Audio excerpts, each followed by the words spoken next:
The letter from the lawyer was crisp and formal, but the words blurred before Ilara's eyes. Her grandmother Maeve, the vibrant, paint-splattered artist of Cape Cod, was gone, and she had left Ilara her most prized possession, a weathered cottage on the great dunes of Provincetown. For Ilara, a graphic designer in the relentless buzz of San Francisco, the cottage was a relic of childhood summers, a place of salt-kissed air and the scent of oil paint. It was also a place she had actively avoided for a decade, ever since a bitter argument about her practical life choices. Now, standing on the warped porch, key in hand, the guilt was as heavy as the sea mist. The cottage, the sea scribe, was smaller than she remembered, its grey shingles silvered by time and salt. Inside it was a beautiful time capsule. Canvases leaned against walls, half-finished seascapes forever waiting for Maeve's return. Brushes stood stiff in jars of murky water. Her task was simple: empty it, list it, and return to her life. But as she started packing books into cardboard boxes, a small, leather-bound journal slipped from a shelf. Its pages were filled not with sketches, but with her grandmother's sprawling handwriting, a diary from the summer she first bought the land in 1965. Curiosity pulled her into the worn armchair by the cold fireplace. She read about Maeve's dream to build a studio where the light was just right, about the local fisherman who thought she was crazy, and about the hidden cove she'd found just beyond the primary dune. Then Ilara's breath caught.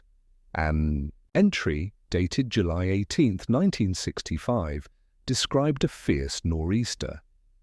Maeve had written, "The storm tried to claim the dune last night, but this morning it gave something back. Washed up in the secret cove, half buried in sand, a wooden chest. Not modern, but old, ancient. It's sealed shut, iron bands rusted but strong. It feels important. I've hidden it in the crawl space beneath the studio floor. Its secret is safe with me in the dunes." Ilara's heart hammered against her ribs. A hidden chest? She dropped to her knees in the small studio, her city life skepticism warring, with a childlike wonder she hadn't felt in years. She ran her hands over the wide plank floorboards until one near the wall felt different. There was a small, almost invisible notch. With a grunt, she pried it up.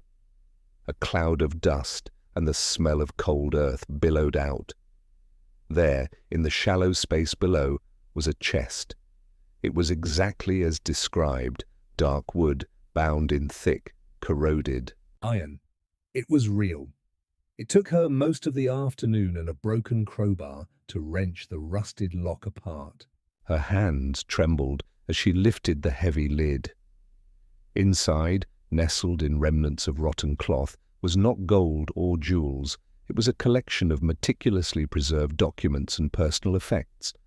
There were letters in Portuguese dated 1620, ships, logs, and a beautifully illustrated family tree. At the very bottom was a small, damp-spotted portrait of a stern-looking man in a rough collar. It was a time capsule of a family, a lost piece of history. This wasn't treasure. It was someone's entire heritage, lost at sea centuries ago.